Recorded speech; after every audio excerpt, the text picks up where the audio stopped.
তিন দিন চরম ভোগান্তির পর ভাড়া বাড়িয়ে বাস ধর্মঘট প্রত্যাহার। দূরপাল্লার প্রতি কিলোমিটারে বাড়ল ৩৮ পয়সা। নগরীতে বাসে উঠলেই দিতে হবে ৮ টাকা। বেগম জিয়ার বায়োপসি রিপোর্টে মেলেনি ক্যান্সারের উপাদান। প্রায় ১ মাস পর হাসপাতাল থেকে ফিরলেন বাসায়।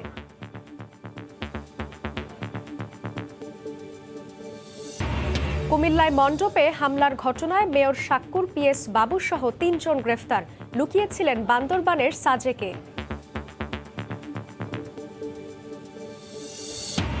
এবং চট্টগ্রামে নগরবাসীর ওপর নতুন খড়গ। ডিসেম্বরে বাড়ছে পানির দাম। ক্ষুব্ধ গ্রাহক, ওয়াসাকে সেবার মান বাড়ানোর পরামর্শ।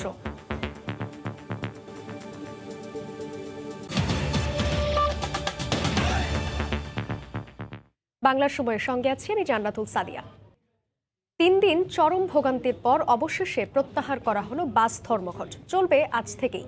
দূরপাল্লার বাস ভাড়া কিলোমিটার প্রতি ৩৮ পয়সা বেড়েছে। আর নগরীতে বাসে উঠলেই যাত্রীদের দিতে হবে ৮ টাকা। জ্বালানি তেলের দাম বৃদ্ধির পর সারা দেশে পরিবহনের ভাড়া বৃদ্ধির বিষয়ে বিআরটি এর সঙ্গে বৈঠকে বসে পরিবহন মালিকরা। বনানীর বিআরটিএ ভবনে বিকেল 4:30 পর্যন্ত সভা শেষে এই সিদ্ধান্তের কথা জানানো হয়। এরপরই সভা শেষে বিআরটি এর চেয়ারম্যান নূর মোহাম্মদ মজুমদার জানান, দূরপাল্লার বাস ভাড়া কিলোমিটার প্রতি ১ টাকা ৮০ পয়সা নির্ধারণ করা হয়েছে। এছাড়া মহানগরীর অভ্যন্তরীণ রুটে ২৬.৫ ভাগ বাড়িয়ে ২ টাকা ১৫ পয়সা নির্ধারণ করে মন্ত্রণালয়ে প্রস্তাবনা দিয়েছে বাংলাদেশ সড়ক পরিবহন কর্তৃপক্ষ বিআরটিএ।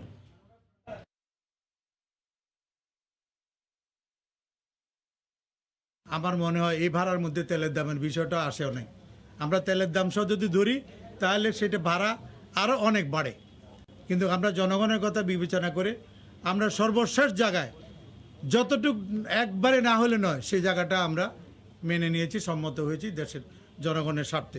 বাসের মালিকদেরকে অনুরোধ করব, আজকে এখন থেকে ধর্মঘট প্রত্যাহার করে দেশের স্বাভাবিক অবস্থা যেন হয়, যোগাযোগ ব্যবস্থা যেন স্বাভাবিক হয়, সব জেলা থেকে যেন বাস চলাচল করা শুরু করে। 2013 সালের কে বেশ ধরে দূরপাল্লার ভাড়া বৃদ্ধি পেয়েছে 27%। ঢাকা মহানগরীর ভাড়া বৃদ্ধি পেয়েছে 26.5%। সিএনজি চালিত যে বাসগুলো আছে সেগুলা এই ভাড়া বৃদ্ধি তাদের ক্ষেত্রে প্রযোজ্য হবে না। সর্বনিম্ন ভাড়াটা হলো যে আগে ছিল 60 টাকা 5 টাকা, বড় বাসে 7 আর মিনি বাসে 5 টাকা। সেটা আমরা এখন একটা বাস্তবতা নিরিখে 10 টাকা এবং 8 টাকা করেছি। এই মুহূর্তে রাজধানীর ফার্ম গেটে আছেন রিপোর্টার কামরুজ্জামান মামুন। সরাসরি যাচ্ছি তার কাছে। মামুন, সাদিয়া, আপনি জানেন এরই মধ্যে ধর্মঘট প্রত্যাহার করে নেওয়া হয়েছে এবং ধর্মঘট প্রত্যাহারের পরপরই কিন্তু আমরা দেখছি যে সড়কে যে গণপরিবহন, সেই গণপরিবহন দু একটি করে আসতে শুরু করেছে। অর্থাৎ গত 3 দিন যাবত যে সড়ক পথে অচল অবস্থা ছিল সেই অচল অবস্থা ভেঙে গেছে। এখন গণপরিবহন চলাচল শুরু হয়েছে। তবে যেহেতু মাত্র কিছুক্ষণ আগে এই ধর্মঘট প্রত্যাহারের ঘোষণা এসেছে, তাই গণপরিবহন ব্যাপক হারে কিন্তু সড়কে দেখা যায়নি। আমরা দেখেছি 2-1টি করে গণপরিবহন কিছু সময় পর পর এই ফার্ম গেটে এসে থামছে এবং তাতে যে অপেক্ষমান অফিস ফেরত যাত্রীরা রয়েছেন তারা কিন্তু হুমড়ি খেয়ে পড়ছেন তাতে ওঠার জন্য। জানিয়ে রাখি যে এই যে এখন গণপরিবহন চলছে, আজ রাতে কিন্তু বা যতক্ষণ এই গণপরিবহন চলবে আজকে, ততক্ষণ কিন্তু এই গণপরিবহনগুলো অর্থাৎ বাস এর যারা কন্ডাক্টর রয়েছেন বা বাস সংশ্লিষ্টরা রয়েছেন তারা কিন্তু বাড়তি ভাড়া নিতে পারবেন না। আজ রাতে প্রজ্ঞাপন এবং আগামীকাল সকাল থেকে এই যে বাড়তি ভাড়া অর্থাৎ মহানগরে 2 টাকা 15 পয়সা এবং দূরপাল্লায় 1 টাকা 80 পয়সা করে যে বর্ধিত ভাড়া করা হয়েছে, এই বর্ধিত ভাড়া আগামীকাল সকাল থেকে কার্যকর হবে বলে বাস মালিক সমিতি থেকে জানানো হয়েছে। তবে এই যে বর্ধিত ভাড়া, এই ভাড়ার বিপরীতে কিন্তু সাধারণ মানুষ ব্যাপক ক্ষোভ জানিয়েছেন আমাদের কাছে। তারা বলছেন যে এটি আসলে তাদের উপর বাড়তি চাপ তৈরি করবে। তাদের আয় যেহেতু বাড়েনি, বাড়তি ভাড়া বাড়ছে এবং এই বাড়তি ভাড়ার কারণে তাদের যে অফিস যাতায়াত বা বিভিন্ন গন্তব্যে ঢাকা শহরের এক জায়গা থেকে আরেক জায়গায় বা মহানগরের তারা এক প্রান্ত থেকে আরেক প্রান্ত যে কর্মের প্রয়োজনে বা চিকিৎসার প্রয়োজনে যান, তখন তারা বিড়ম্বনায় পড়বেন। কেননা তাদের যে মাসিক রোজগার, সেই রোজগারের কিন্তু রোজগার বাড়েনি, কিন্তু বেড়েছে ভাড়া। এবং তারা আরেকটু অভিযোগ করেছেন যে 2 টাকা 15 পয়সা ভাড়া বাড়লেও কিন্তু এর আগেও যখন ভাড়া বেড়েছে তখনও কিন্তু বাসের যে ভাড়া আদায় করা হয়েছে সেটি কিন্তু যে বর্ধিত ভাড়া তার চেয়েও কিছু বেশি। তো এখন যখন 2 টাকা 15 পয়সা ভাড়া বাড়লো মহানগরে, তারা নিশ্চয়ই এর চেয়েও বেশি ভাড়া নেবে। অর্থাৎ প্রতি কিলোমিটারে যখন 2 টাকা 15 পয়সা ভাড়া বাড়ার কথা বলা হয়েছে, তখন কিন্তু এটি 3 টাকা বা 5 টাকা পর্যন্ত হতে পারে বলে সাধারণ মানুষ শঙ্কা প্রকাশ করেছেন। তবে তারা বলেছেন যে কোনোভাবে হোক না কেন এই যে বর্ধিত ভাড়া সেটি পুনরায় যাতে সমন্বয় করা হয়, তারা এই দাবি জানিয়েছেন। আর এখন পর্যন্ত আমরা সড়কে খুব বেশি গণপরিবহন এখন পর্যন্ত দেখিনি, তবে বাস চলাচল করছে, যেগুলো আসলে গত 3 দিন চলাচল করেনি। আমরা দেখেছি যে কিছু কিছু বাস আসছে, তবে সময় গেলে হয়তো আরও ঘণ্টাখানিকের মধ্যে ব্যাপক হারে বাস চলাচল শুরু হয়ে যাবে। সাদিয়া। রাজধানীর ফার্মগেট থেকে যুক্ত ছিলেন রিপোর্টার কামরুজ্জামান মামুন। এদিকে পরিবহন ধর্মঘটের তৃতীয় দিনেও চরম ভোগান্তিতে পড়েছেন সাধারণ মানুষ। বাস ট্রাকের পর সারা দেশে বন্ধ রয়েছে লঞ্চও। পরিবহন না থাকায় দীর্ঘ পথ পায়ে হেঁটে কিংবা মোটরসাইকেল, সিএনজি বা রিকশায় বাড়তি ভাড়ায় ভোগান্তি মাথায় নিয়ে গন্তব্যে পৌঁছানোর চেষ্টা করেন যাত্রীরা। ধর্মঘট জেনেও সপ্তাহের প্রথম কর্মদিবসে বাধ্য হয়ে জীবিকার তাগিদে রাস্তায় বের হয়ে বিপাকে পড়েছেন সবাই। ডিজেলের দাম বাড়লেও সিএনজি ও পেট্রোলে চলা যানবাহনগুলো সুযোগ পেয়ে অতিরিক্ত ভাড়া আদায় করছে। আবার অতিরিক্ত ভাড়া দিয়েও যানবাহনের স্বল্পতায় নির্ধারিত সময়ে গন্তব্যে পৌঁছাতে পারছেন না অনেকে। চট্টগ্রামে এদিন সড়কে ছিল গণপরিবহন সংকট। নগরের ভিতরে বিআরটিসির বাস চললেও তাতে উঠতে রীতিমতো যুদ্ধ করতে হচ্ছে যাত্রীদের। চাহিদা বেড়ে যাওয়ায় সিএনজি চালিত অটোরিকশা বা রিকশায় ভাড়া গুনতে হচ্ছে 2 গুণ থেকে 3 গুণ। পরিবহন শ্রমিকরা নগরের বিভিন্ন সড়কে অবস্থান নিয়ে অন্যান্য যান চলাচলে বাধা দেয় বিপাকে পড়েছেন কর্মমুখী মানুষ। রোডের যে অবস্থা, গাড়ি তো পাওয়া যাচ্ছে না, এত কষ্ট করে যাওয়া সম্ভব? এইভাবে হয়রানি করতে থাকলে তো আমাদের চাকরি চলে যাবে। বাস ট্রাকের সঙ্গে বরিশালে বন্ধ আছে অভ্যন্তরীণ ও দূরপাল্লার লঞ্চ চলাচলও। রোববার ভোর থেকে লঞ্চ চলাচল বন্ধ রাখার সিদ্ধান্ত নেয় লঞ্চ মালিক সমিতি। এদিকে এই সিদ্ধান্তের খবর না জেনে অনেক যাত্রী ভিড় করেছেন বরিশাল নদী বন্দরে। বিভিন্ন জায়গা থেকে ঝুঁকি নিয়ে ট্রলারে করে বরিশাল নদী বন্দরে আসেন যাত্রীরা। গন্তব্যে যেতে না পেরে দুর্ভোগে পড়েন তারা। ভেঙে যেতে গেলেও মিনিমাম 1,500-2,000 টাকা খরচ হবে। সারা পথ হেঁটে আসতে হয়েছে অনেক কষ্ট করে, তারপর আসি শুনি যে লঞ্চ বন্ধ, সমস্ত বাস স্টেশন সবকিছু বন্ধ। সিলেট কেন্দ্রীয় বাস টার্মিনাল থেকে দূরপাল্লার কিংবা অভ্যন্তরীণ রুটে কোনো বাস ছেড়ে যায়নি। এতে শ্রমিকদের পাশাপাশি পরিবহনের সঙ্গে সংশ্লিষ্ট বিভিন্ন প্রতিষ্ঠানের রোজগারে ধস নেমে এসেছে বলে অভিযোগ ভুক্তভোগীদের। দ্রুত সমস্যা সমাধানের আহ্বান জানিয়েছেন তারা। আমরা এই কষ্ট আর সহ্য করতে পারছি না। আলোচনা করে শেষ না করে তাহলে আমরা না খেয়ে মরা ছাড়া আমাদের উপায় নাই। সারা দেশের মতো রাজশাহীতেও বেসরকারি বাস, মিনি বাস, ট্রাক ও কাভার্ড ভ্যান চলাচল বন্ধ রয়েছে। এতে চরম ভোগান্তিতে পড়েছেন কর্মজীবী সহ সাধারণ মানুষ ও দূরপাল্লা যাত্রীরা। খুব ভোগান্তি পোহাতে হয়েছে, ডবল ভাড়া দিতে হয়েছে। সরকার যাতে আমাদের এই সমস্যাটা তাড়াতাড়ি সমাধান করেন। এছাড়া হবিগঞ্জ, জামালপুর, গাজীপুর, মাগুরা ও খুলনাতেও পরিবহন শ্রমিকদের ধর্মঘটে বিপাকে সাধারণ মানুষ। জ্বালানি তেলের মূল্য বৃদ্ধি প্রত্যাহার অথবা পরিবহনের ভাড়া বৃদ্ধি না হলে এই ধর্মঘট চলবে বলে জানিয়েছেন শ্রমিকরা। সাদিয়া আফরিন, সময় সংবাদ। জ্বালানি তেলের দামের সঙ্গে সমন্বয় নয়, দ্বিগুণ ভাড়া বাড়ানোর দাবি করেছে লঞ্চ মালিকরা। এই মুহূর্তে রাজধানীর সদরঘাটে আছেন সহকর্মী নাজমুস সালেহী। সরাসরি যাচ্ছি তার কাছে। সালেহী,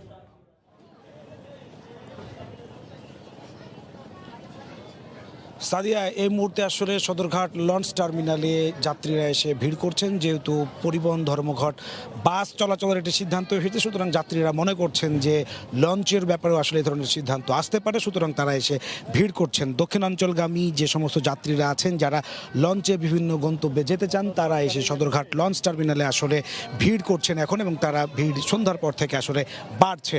কিন্তু এখন পর্যন্ত যেহেতু মিটিং চলছে বিআইডব্লিউটিএ এবং লঞ্চ মালিকদের পক্ষ থেকে, তারা একটি ভাড়া কত পার্সেন্ট আসলে বাড়ানো হবে সেটা নিয়ে আসলে এক ধরনের দর কষাকষি চলছে এখন পর্যন্ত। সুতরাং লঞ্চ আজকে ছাড়বে কি ছাড়বে না, অথবা ভাড়া লঞ্চের বাড়ছে কি বাড়ছে না, বাড়লেও এটি আসলে কি পরিমাণ বাড়বে সেই বিষয়গুলো এখনো নিশ্চিত নয়। সুতরাং হচ্ছে যে মানুষ এক ধরনের অনিশ্চয়তা নিয়ে এখানে অপেক্ষা করছেন। তারা বলছেন যেহেতু বাস হয়তো ছেড়ে দেওয়ার একটি ঘোষণা এসেছে, ধর্মঘট যেহেতু বাসের প্রত্যাহার হচ্ছে, সুতরাং তারা ধারণা করছেন, তারা আশাবাদী যে হয়তো লঞ্চের ব্যাপারেও তাদের ভোগান্তি কমবে এবং একটি তাদের যৌক্তিক সমাধান আসলে হবে।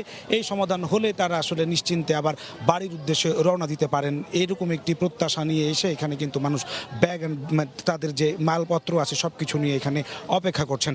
বিকেলের পর থেকে সদরঘাট লঞ্চ টার্মিনালের যে পল্টনগুলো আছে প্রতিটি পল্টনে আসলে দক্ষিণাঞ্চলগামী মানুষের ভিড়, বিশেষ করে মাগরিবের পর এই সন্ধ্যা নামার সাথে সাথে আসলে সেই ভিড় কিন্তু বেড়েছে। আমরা যে পল্টনে আছি এখান থেকে আসলে দক্ষিণাঞ্চলগামী আমতলী, বরগুনা, তারপরে হচ্ছে ভোলা, লালমোহন এই দিকের যে লঞ্চগুলো আছে যাই সেই লঞ্চগুলোর যাত্রী কিন্তু হচ্ছে এখানে অনেকাংশে বাড়ছে এবং আপনি দেখতে পাচ্ছেন যে বিভিন্ন পল্টনে যাত্রীর সংখ্যা, যাত্রীর চাপ কিন্তু বেড়েছে। তারা বলছেন যে এই গত 2-3 দিন ধরে এই যে তাদের ভোগান্তি, এই ভোগান্তি আসলে যদি আরও আগে উদ্যোগ নেওয়া যেত তাহলে তাদের এই ভোগান্তি এখন আসলে অতটা থাকতো না বলে তারা বলছেন। বিশেষ করে আজকে বিকেলের পর থেকে তারা এক ধরনের আশাবাদী হয়েছেন যে যেহেতু একটি সমাধানের লক্ষ্যে বিআইডব্লিউটিএ এবং হচ্ছে যে লঞ্চ মালিক সমিতির পক্ষ থেকে আসলে যে মিটিংয়ে বসা হয়েছে সেটি আলোচনা যদি একটি ফলপ্রসূ হয় তাহলে তাদের এই ভোগান্তি আসলে কমবে। সুতরাং তারা তাদের এই আলোচনা যাতে একটি ফলপ্রসূ আলোচনার মাধ্যমে তাদের এই যাত্রীদের যে ভোগান্তি, ঘরে ফেরা মানুষের, এটি তারা আসলে কমানোর দাবি জানাচ্ছেন। কিন্তু এখন পর্যন্ত যেহেতু কোনো ধরনের লঞ্চ মালিকদের যে সমিতি সেখান থেকে এবং বিআইডব্লিউটিএর কর্তৃপক্ষের সাথে যে মিটিং চলছে সেটি থেকে আসলে কোনো ধরনের এখন পর্যন্ত সমাধান আসেনি। এক ধরনের ভাড়া বাড়ানোর তারা প্রস্তাব করেছে, সেটি বিআইডব্লিউটিএর পক্ষ থেকে একটি বলা হয়েছে এবং লঞ্চ মালিকদের পক্ষ থেকে একটি বলা হয়েছে। সেটি মীমাংসা না হওয়া পর্যন্ত এখান থেকে আসলে কোনো লঞ্চ ছাড়ছে না, সেটি হচ্ছে যে আমরা জেনেছি। এবং এখন আসলে মূলত ভাড়া কত বাড়বে অথবা কি হবে সেটি নিয়ে দর কষাকষি চলছে। তো এই ছিল আমার কাছে সদরঘাট লঞ্চ টার্মিনালের সর্বশেষ খবর। সাদিয়া। রাজধানীর সদরঘাট থেকে যুক্ত ছিলেন সহকর্মী নাজমুস সালিহি। ভাড়া বাড়ানোর দাবি আদায় না হওয়া পর্যন্ত ধর্মঘট চালিয়ে যাওয়ার ঘোষণা দিয়েছে ট্রাক মালিক অ্যাসোসিয়েশন। বিকেলে রাজধানীর তেজগাঁও ট্রাক স্ট্যান্ডে সংবাদ সম্মেলনে এ ঘোষণা দেয় সংগঠনটি।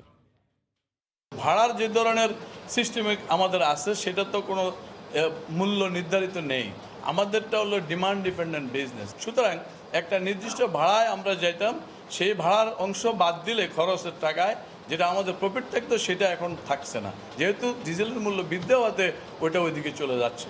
যার জন্য আমাদের মালিকরা এবং আমাদের শ্রমিকরা আমরা গাড়ি চালাতে বিরত আছি এবং থাকবো যতক্ষণ পর্যন্ত ডিজেলের এই মূল্য প্রত্যাহার করা না হয়, ততক্ষণ পর্যন্ত আমাদের পণ্যবাহী গাড়ি চলবে না।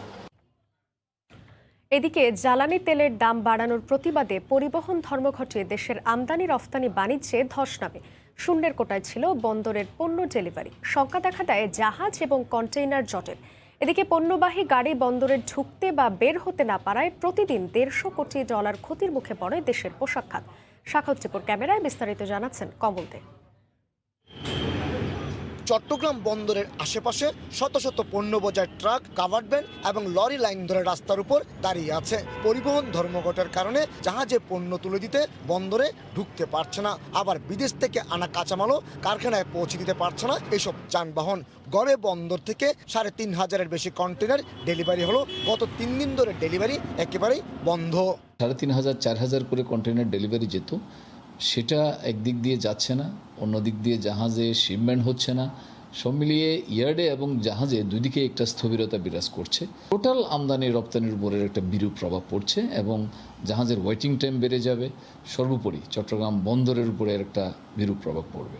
পরিবহন অচল অবস্থায় সবচেয়ে বেশি বিপাকে পড়েছে তৈরি পোশাক খাত। বিজিএমইএ কর্মকর্তারা জানান এই বন্দর দিয়ে প্রতিদিন করে 1200 ট্রাক, লরি এবং কাভার্ড ভ্যানের মাধ্যমে 1,500 টিউএস কন্টেনার পণ্য ডেলিভারি হয়। পাশাপাশি আরও 1,500-এর বেশি এ ধরনের যানবাহনের মাধ্যমে 2,000 টিউএস রপ্তানি পণ্য বিভিন্ন ডিপো থেকে বন্দরে পাঠানো হয়। এতে প্রতিদিন $150 মিলিয়ন ক্ষতির মুখে পড়ছে দেশ। কোনো কারণে যদি এটা আরও 2-3 দিন দেরি হয় তাহলে নির্ঘাত আমাদের আরএনজি সেক্টর একটা ক্ষতির সম্মুখীন হবে। আমাদেরকে ইয়ার শিপমেন্ট কাউন্ট করতে হবে অথবা ডিসকাউন্টে চলে যেতে হবে। দেশের আমদানি রপ্তানি বাণিজ্য সচল রাখতে ধর্মঘটের পরিবর্তে বিকল্প কিছু সন্ধানের আহ্বান ব্যবসায়ী নেতাদের। যত তাড়াতাড়ি এটা সিদ্ধান্ত হয় ততই ভালো, কারণ আলটিমেটলি অর্থনীতির একটা ঝুঁকিতে পড়বে। দেশের আমদানি রপ্তানি বাণিজ্যের 92% সম্পন্ন হয় চট্টগ্রাম বন্দর দিয়ে।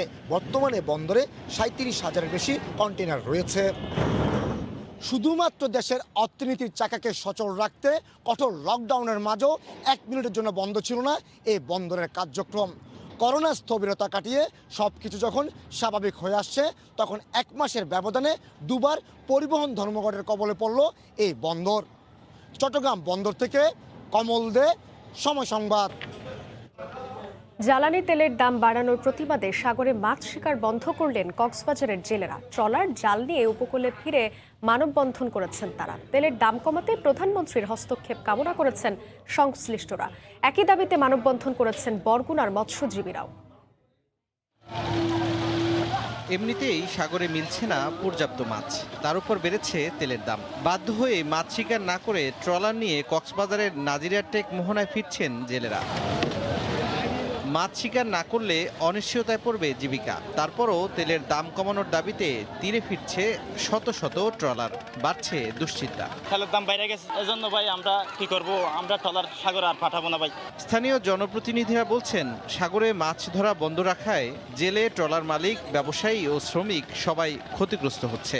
জ্বালানি তেলের দাম কমানোর দাবিতে প্রধানমন্ত্রীর হস্তক্ষেপ কামনা করে মানববন্ধন করেছে কয়েক হাজার জেলে, মৎস্য শ্রমিক, ব্যবসায়ী ও ট্রলার মালিক। আমাদের মাছ কম, তেলও এভাবে বৃদ্ধি পেয়ে যায়, তাহলে আমরা তো আর এই জেলে ব্যবসাগুলো করতে পারবো না। মাননীয় প্রধানমন্ত্রী যাতে এই জেলেদের কথা চিন্তা করে একটু তেলের দাম যৌক্তিক পর্যায়ে কমিয়ে এনে একটি যাতে যদি ব্যবসা বাণিজ্য করে সুযোগ করে দেওয়া হয়। এদিকে একই ইস্যুতে বরগুনায় মানববন্ধন করেছেন মৎস্যজীবীরা। পাথরঘাটা সদরের রাসেল স্কোয়ারে এ কর্মসূচিতে তারা দ্রুত তেলের দাম কমানোর দাবি জানান। পরে উপজেলা নির্বাহী কর্মকর্তার মাধ্যমে প্রধানমন্ত্রীর কাছে স্মারকলিপি দেন। সাগরে তো জেলেরা না যাইতে পারে, এই দক্ষিণ অঞ্চল একেবারে অচল হয়ে যাবে। জীবন যাতে চলে, ট্রলার যাতে সাগরে যাইতে পারে, এই উদ্দেশ্যে আমাদের মানববন্ধন সহনীয় পর্যায়ে আনলে আমরা সাগরে যাইতে পারবো, নাহলে কোনো ট্রলার সাগরে যাবে না। স্মারকলিপি আমি পেয়েছি, সেটি জেলা প্রশাসকের মাধ্যমে মাননীয় প্রধানমন্ত্রীর কার্যালয়ে পৌঁছানোর ব্যবস্থা করব। বরগুনার মানববন্ধনে পটুয়াখালী, ঝালকাঠি, পিরোজপুর, খুলনা, বাগেরহাট সহ উপকূলীয় এলাকার প্রায় 3000 মৎস্যজীবীরাও অংশ নেন। তৌফিক মাহমুদ, সময় সংবাদ। বাংলার সময় আরও থাকছে। কমিউনিটি ক্লিনিকে করোনার গণটিকা কর্মসূচিতে ব্যাপক সাড়া। দ্বিতীয় দিনেও উপচে পড়া ভিড়। প্রতিটি কেন্দ্রে একদিনে ভ্যাকসিন পাচ্ছেন 500 জন। কুমিল্লায় পূজা মণ্ডপে হামলার ঘটনায় city mayor Monirul Haque সাক্কুর PS Moinuddin Ahmed বাবুকে গ্রেফতার করা হয়েছে। ঘটনার 25 দিন পর খাগড়াছড়ির সাজেক থেকে তাকে গ্রেফতার করল পুলিশ। ঘটনার পর থেকেই পলাতক ছিল সে। 13 অক্টোবর সকালে কুমিল্লার পূজা মণ্ডপে পবিত্র কোরআন শরীফ পাওয়াকে কেন্দ্র করে সহিংসতা ছড়িয়ে দিতে যারা উস্কানি দিয়েছিল তাদের মধ্যে অন্যতম ছিল সিটি মেয়র মনিরুল হক সাক্কুর ব্যক্তিগত সচিব মঈনুদ্দিন আহমেদ বাবু। শুরু থেকেই এমন দাবি ছিল পূজা উদযাপন কমিটির নেতাসহ প্রত্যক্ষদর্শীদের। ঘটনাস্থলের একটি ভিডিওতে তার প্রমাণও পাওয়া যায়। ঘটনার পর থেকেই বাবু পরিবার সহ পলাতক ছিল। শহরের মৌলভীপাড়ায় তার বাড়িতে গিয়ে দেখা যায় তালা ঝুলছে। ঘটনার 25 দিন পর পুলিশ তাকে খাগড়াছড়ির সাজেক থেকে শনিবার রাতে গ্রেফতার করে। ধর্মীয় অনুভূতিতে আঘাত ও পূজা মণ্ডপে ভাঙচুর ও সহিংসতার 2টি মামলায় তাকে গ্রেফতার দেখানো হয়েছে। এছাড়াও গ্রেফতার করা হয়েছে যুবদল নেতা রোমান হাসান ও রবিউল ইসলাম নামে আরও 2 জনকে। সাজেক থেকে গ্রেফতার, ওকে আমরা কোর্টে পাঠিয়ে দেবো আজকে। অবশ্যই 4 দিনের রিমান্ড চাইবে। এর আগে এই ঘটনায় প্রধান অভিযুক্ত ইকবাল হোসেনকে কক্সবাজার থেকে গ্রেফতার করেছিল পুলিশ। ইকবাল সহ 4 আসামিকে 3 দফা রিমান্ডে নিয়ে জিজ্ঞাসাবাদ করেছে পুলিশের অপরাধ তদন্ত বিভাগ সিআইডি। বুলবুল রেজা, সময় সংবাদ, ঢাকা। ডিসেম্বর থেকে পানির দাম বাড়াতে যাচ্ছে চট্টগ্রাম ওয়াসা। এক্ষেত্রে আবাসিক প্রতি ইউনিটে 62 পয়সা এবং বাণিজ্যিক গ্রাহকদের 1 টাকা 52 পয়সা বাড়তি গুনতে হবে। এতে ক্ষুব্ধ গ্রাহকরা।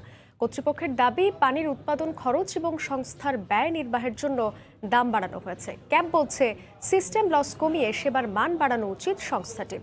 বিস্তারিত জানাচ্ছেন ফেরদৌস লিপি। প্রায় 60 লাখ বাসিন্দার বন্দরনগরী চট্টগ্রামে প্রতিদিন পানির চাহিদা 45 থেকে 50 কোটি লিটার। গ্রীষ্মকালে তা 55 কোটি লিটারে ছাড়িয়ে যায়। বিশাল এই চাহিদা চট্টগ্রাম ওয়াসা পূরণ করে বিভিন্ন প্রকল্প থেকে উৎপাদিত পানি এবং ডিপ টিউবওয়েলের মাধ্যমে।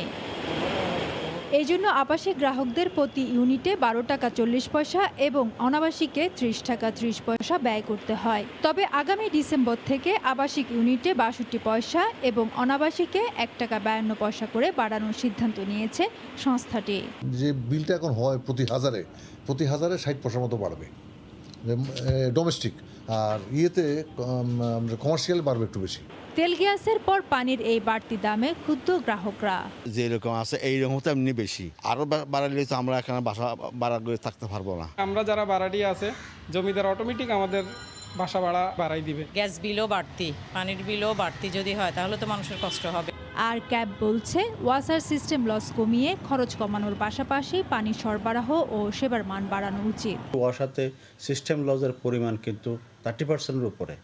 যদি 30%-এর উপরে যদি তার সিস্টেম লস থাকে তাহলে এখানে যে ব্যবস্থাপনার মান ভালো সেটা কিন্তু আপনি বলতে পারবেন। এর আগে 2019 সালে পানির দাম 60% বাড়িয়ে মন্ত্রণালয়ে সুপারিশ পাঠায় ওয়াসা, কিন্তু মন্ত্রণালয় তাতে রাজি না হওয়ায় গত বছরের 1 মার্চ দ্বিতীয় দফা পানির দাম পুনর্নির্ধারণ করে সংস্থাটি। ফেরদৌস লিপি, সময় সংবাদ, চট্টগ্রাম। কমিউনিটি ক্লিনিকে করোনার গণটিকা কর্মসূচিতে ব্যাপক সাড়া মিলছে। ক্যাম্পেইনের দ্বিতীয় দিনেও কেন্দ্রগুলোতে ছিল উপচে পড়া ভিড়। প্রতিদিন প্রতিটি কমিউনিটি ক্লিনিকে 500 জনকে দেয়া হচ্ছে সিনোফার্মের টিকা। রিপোর্টারদের পাঠানো তথ্য ও ছবি নিয়ে রিপোর্ট। রোববার সকাল 9টা থেকে টিকাদান কার্যক্রম শুরু হলেও ভোর থেকে কমিউনিটি ক্লিনিকগুলোতে ভিড় করতে থাকেন সাধারণ মানুষ। কর্মদিবসেও নানা শ্রেণী পেশার মানুষ আসেন টিকা নিতে। নিজ এলাকায় করোনার টিকা নিতে পেরে সময় ও অর্থ সাশ্রয় হয়েছে বলে জানান টিকা গ্রহণকারীরা। সার্বিক ব্যবস্থাপনায় সন্তোষ প্রকাশ করেন তারা। একই সঙ্গে এ কার্যক্রম আরো কয়েকদিন বাড়ানো হলে বেশি মানুষ ভ্যাকসিনের আওতায় আসবে বলে জানান তারা। অন্য কোনো ভেজাল হচ্ছে না, সুস্থ হয়েছে একবার সফলভাবে। আইসাতে দেশে ভালো হয়েছে, দূরে যেতে হচ্ছে না। কোটি টাকা দেন তাও করতে পারবেন, এটা সরকার যে উদ্যোগ নিয়েছে আমাদের জন্য ভালো, গরিবদের জন্য খুবই উপকার হচ্ছে। দূরে যাইতে হলো না আর খুব সুস্থভাবে টিকাটা দিলাম। সদর হসপিটালে যাইতে আমাদের টাকাও লাগে এবং অনেক ঝামেলা হয়। এখানে অনেক সুন্দর পরিবেশে আমাদের এখানে টিকা দিচ্ছে। আমরা কৃষিকাজ করে আমরা দূরে যাওয়া অসুবিধা, এখানে তেলেস মাতাসে দিয়ে গেলাম, আধা ঘন্টা টাইম নিল না। টিকা কার্যক্রম সম্পর্কে সবাইকে অবহিত করার জন্য কয়েকদিন আগে থেকেই প্রচারণা চলায় ভালো সাড়া পাওয়া যাচ্ছে বলে জানায় স্বাস্থ্য বিভাগ। যেসব এলাকায় এখনো কর্মসূচি চালু হয়নি সেসব এলাকায়ও পর্যায়ক্রমে চালু হবে বলেও জানান কর্মকর্তারা। গত কয়েকদিন যাবৎ কোভিড-19 টিকা সম্বন্ধে জনগণকে বোঝাতে সক্ষম হয়েছি, যার ফলশ্রুতিতে দেখা যাচ্ছে যে আজকে সকাল থেকে প্রচুর টিকা গ্রহীতার সংখ্যার আগমন হতেছে এবং আমরা শান্তিপূর্ণ এবং সফলভাবে টিকা কার্যক্রম পরিচালনা করতেছি। 6 নভেম্বর থেকে শুরু হওয়া এই গণটিকা ক্যাম্পেইন আগামী 12 নভেম্বর পর্যন্ত চলবে। আহসানুল করিম, সময় সংবাদ। চলতি মাসে 3 কোটি ডোজ করোনার টিকা দেয়া হবে বলে জানিয়েছেন স্বাস্থ্যমন্ত্রী জাহিদ মালিক। দুপুরে গাজীপুরের কাশিমপুরে এক অনুষ্ঠানে একথা বলেন তিনি। ভ্যাকসিন ও হাসপাতালের চিকিৎসার কারণে এখন মৃত্যুর সংখ্যা 1-এ নেমে এসেছে বলেও মন্তব্য করেন তিনি। প্রত্যেক মাসে আমাদের ভ্যাকসিন দেওয়ার কার্যক্রম জোরদার করা হচ্ছে। এই মাসে আমরা আশা করি 3 কোটি ডোজ আমরা দিব। আমরা স্কুলের ছাত্রছাত্রীদের ভ্যাকসিন দিচ্ছি 12 থেকে 17 বছর বয়সে, এবং 18 বছর পর্যন্ত তো আগেই 18 বছরের ঊর্ধ্বে তাদের তো দেওয়া হচ্ছে। ঠাকুরগাঁওয়ে এক শ্রমজীবী নারীকে শারীরিক নির্যাতনের পর মাথার চুল কেটে দিয়েছে স্থানীয় বখাটেরা। এ ঘটনায় জড়িত একজনকে আটক করেছে পুলিশ। আর জড়িতদের দৃষ্টান্তমূলক শাস্তির দাবি জানিয়েছেন নির্যাতিতা ও এলাকাবাসী। ঠাকুরগাঁও থেকে জিয়াউর রহমান বকুলের পাঠানো তথ্য ও সুমন হোসেনের ছবিতে রিপোর্ট। ঠাকুরগাঁও শহরের হরিহরপুর খালপাড়া গ্রামের নূরবানু স্বামী মারা যাওয়ার পর নানা ধরনের কাজ করে দিন যাপন করছিলেন, কিন্তু স্থানীয় একদল বখাটে চরিত্র নিয়ে তাকে অপবাদ দিয়ে আসছিল। শনিবার রাতে নূরবানুকে বাড়ি থেকে ডেকে নিয়ে যায় বখাটেরা। এরপর তাকে শারীরিক নির্যাতনের পর মাথার চুল কেটে দেয় বলে অভিযোগ ভুক্তভোগী ওই নারীর। ওরা স্বামী স্ত্রী আমাকে টানতে টানতে বাসায় নিয়ে গেছে। বাসায় নিয়ে যায় তখন বলছে দড়ি বের কর, একে বান। আমাকে মার দিয়েছে আলম আর ফেন্সির মেয়ে। বিচার চাই বাবা, আমি আর কিছু চাই না আপনাদের কাছে বাবা। বিষয়টি সামাজিক যোগাযোগ মাধ্যমে ভাইরাল হলে পুলিশ এ ঘটনায় জড়িত সন্দেহে একজনকে আটক করেছে। আর ঘটনার তীব্র নিন্দা জানিয়ে দোষীদের দৃষ্টান্তমূলক শাস্তির দাবি জানিয়েছেন এলাকাবাসী। ঘরবাবি যখন চুলটা কাটে দেয় তখন ছেলেটা আসে কেউ যত চুল কাটে দেয় না, দে মুই কাইচিরা দে মুই চুলটা কাটে দু। সুস্থ বিচার হোক, মা জাত সবার ঘরে আছে, সে খারাপ হলেও পরিচয় যাবে আমাদের আত্মীয় সবাই মিলে আমাদের একটা মীমাংসা করার মতন একটা ধারা ছিল। তো মেয়েটার চুলটা কাটে দিছে, এটার আমরা একটা সুস্থ বিচার চাই, যেন আর কোনো সমাজে কোনো দিন এটা না হয়। নির্যাতিতা ওই নারী ও তার মা হরিহরপুর খালপাড়া গ্রামে 6 বছর ধরে একটি ভাড়া বাসায় বসবাস করে আসছিলেন। সময় সংবাদ, ঠাকুরগাঁও। আমন ধান কাটার মহোৎসব চলছে মুন্সিগঞ্জের সিরাজদিখানে। নতুন ধানকে ঘিরে এখন ঘরে ঘরে চলছে নবান্ন উৎসব। এবার আমনের বাম্পার ফলনে খুশি কৃষকরা। আবু সাইয়েদের ক্যামেরায় নাসিরউদ্দিন উজ্জ্বলের রিপোর্ট। হেমন্তের ভোরে শিশির ভেজা থোকা থোকা ধান কাটতে ব্যস্ত সময় পার করছে কৃষকরা। সোনালী ধান কাটা নিয়ে চারিদিকে এমন কর্মযজ্ঞ। ধান কেটে মাড়াই করা হচ্ছে কলে। আর নতুন এই ধানকে ঘিরে ঘরে ঘরে চলছে নবান্ন উৎসব। বাড়ির উঠান এভাবেই ধান নিয়ে ব্যস্ত সময় পার করছে কৃষানি। ঢেকিতে তৈরি করা হচ্ছে গুড়ি আর পিঠা। এবারকার ধান খুব ভালো হচ্ছে, বাম্পার ফলন হচ্ছে। পোকামাকড় না হওয়ার কারণে এবার আমনের বাম্পার ফলন হয়েছে। এবছর ধানের দামও ভালো, এবছর আশা করা যায় লাভ হবে। ঘরে ঘরে সবার নতুন ধান আসছে, পিঠে পুলি তৈরি করা হবে। প্রতিমন ধানের উৎপাদন খরচ 500 টাকা। কাঁচা ধান বিক্রি করতে পারছে 950 টাকা। উন্নত মানের বীজ এবং আবহাওয়া অনুকূল থাকায় এবার ধানের বাম্পার ফলন হয়েছে। কৃষকরা বুঝে গেছে যে সিরাজদিখানের বেশিরভাগ অংশেই এরূপ আমনের চাষ সম্ভব, যা দেশের উৎপাদনে ব্যাপক একটা সারা জাগাবে। প্রণোদনা দিয়েছি, অনেক কৃষকদের আমন ধানের বীজ দিয়েছি। আমরা চেষ্টা করছি যে এই আলুর পাশাপাশি অন্য শুষ্ক মৌসুমগুলোতে যেন অন্যান্য ফসল উৎপাদন বেশি হয়। হেক্টর প্রতি ধানের গড় উৎপাদন হয়েছে প্রায় 4 মেট্রিক টন। সিরাজদিখান উপজেলায় এবছর 1560 হেক্টর জমিতে আমনের আবাদ হয়েছে। আর সেই আমন তুলতে কৃষকের এমন ব্যস্ততা। মুন্সিগঞ্জের চন্দনদুল থেকে নাসিরউদ্দিন উজ্জ্বল, সময় সংবাদ।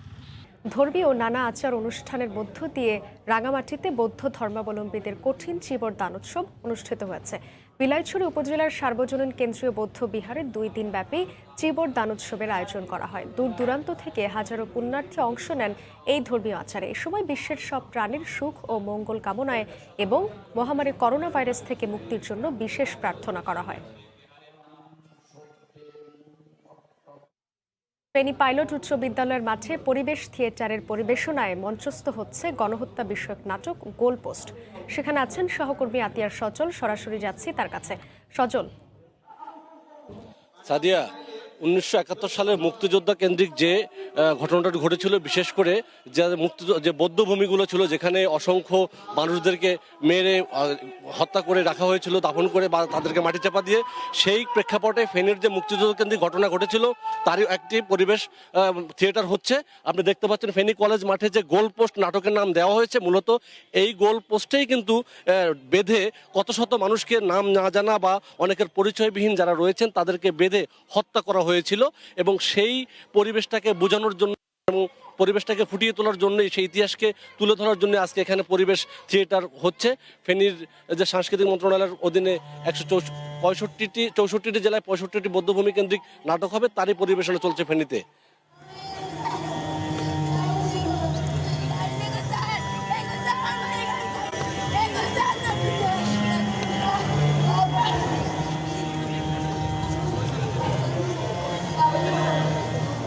তোমার স্বামী কোথায়?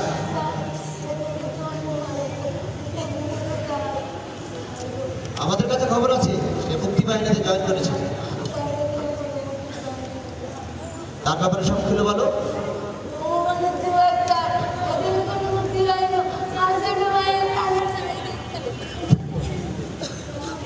ঠিক আছে, যান, আপনাকে ছেড়ে দিচ্ছি।